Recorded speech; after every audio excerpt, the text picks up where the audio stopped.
And we are back. Welcome back to the Players You Need series, the series where I take a look at the upcoming fantasy football game week, telling you all the players that I think you want in your teams this week, and then challenge you to beat a team comprised of all of those players. Let's start by having a look at how we got on last week. So, 59 points last week. Still not the greatest performance. We got a little bit carried by the midfield and a couple of the attackers. Despite Salah and Liverpool losing, he was good enough to get 8 points. So the correct choice for captain in terms of this team. Good enough, like I said, for 59 points, which meant that there were only 2 winners in the challenge for this week. Those were Nick Rusher and Gary Burnett. Great recovery from Nick Rusher as he was the only person not to win the challenge from week 2. And it gets even better for Gary Burnett as he now tops the standings in the SO99 league. So congratulations to him and to anyone else that is in the current top 10. You will notice that my team is not in there yet, but we will be hoping to address that this week. I'm very confident about my actual team this week. As for the players you need, the best of Gameweek 4 team, let's get into that right now. And we will start off with the bench as always, which is just going to be a group of the cheapest players. In my opinion, this is the best group of cheap players that you can have. All still the lowest price on the game, all playing 90 minutes every week, and to be honest, all contributing. Andreas Pereira with 8 last week. I don't really think any of them are good options to pick for your actual starting 11 this week. So for this week, they're just on the bench.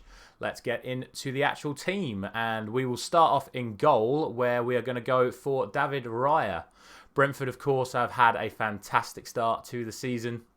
7 points from their opening 3 games.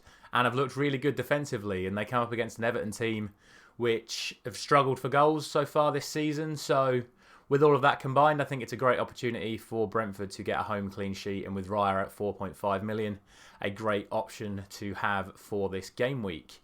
Into the defence, and we start off with a man that I think I've had in every single video so far, and that is Reece James. Obviously, Chelsea losing 3-0 last week. They're going to be looking for a bounce back. Leicester have scored goals, but have been even worse defensively, which has meant they haven't got really any points so far in the league this season. So I'm backing Reece James. I expect Chelsea to perform a lot better.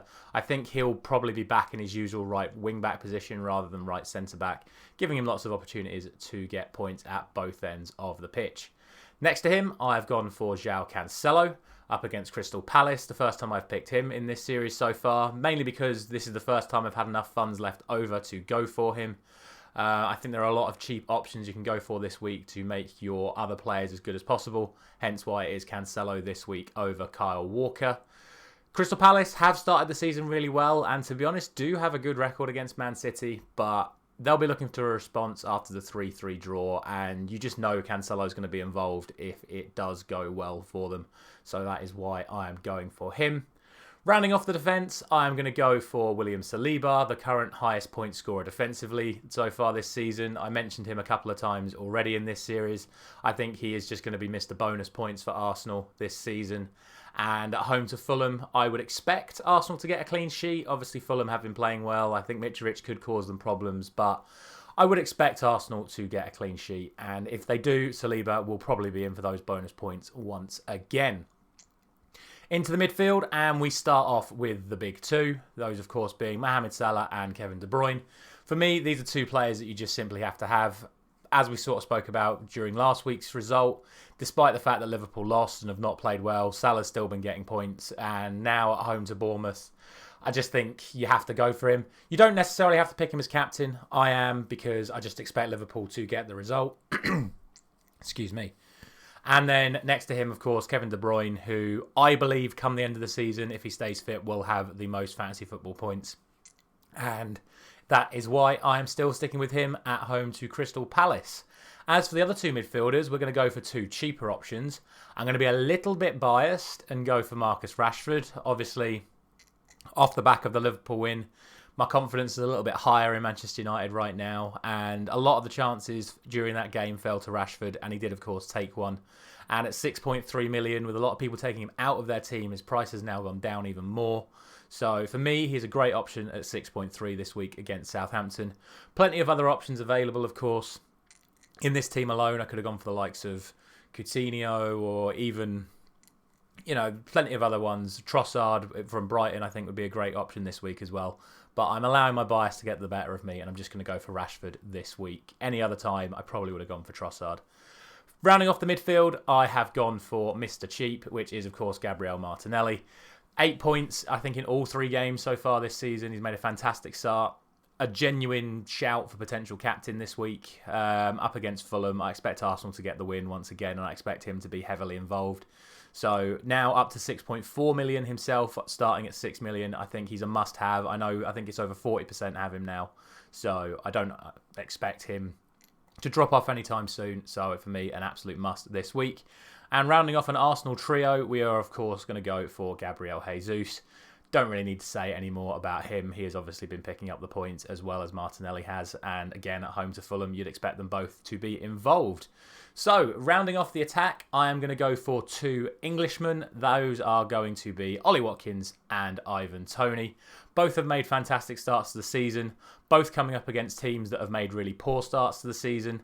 West Ham yet to score in the Premier League, and Everton have only scored once. So I don't see them hurting these teams defensively. So offensively as well, they have been poor. Defensively, their opponents have been poor as well. So Watkins with the opportunity against West Ham, Toney with the opportunity against Everton.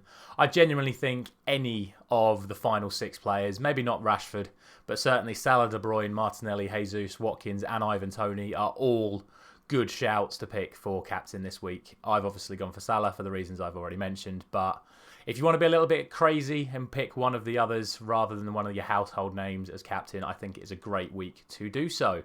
And that is going to round off the team. So, do you think your team is capable of beating my best of Game Week 4 team? Let me know by joining the SO99 League, either by entering your own team or making a new account to put a brand new team in just to see if you can beat mine. That is going to round off this week. If you do enjoy this series, let me know by liking the video, sharing it with a friend, subbing and ringing the bell. I will be back a lot sooner as it is a quick turnaround, so the next Fantasy Football video will be out on Monday morning. I will see you then. Thank you very much for watching.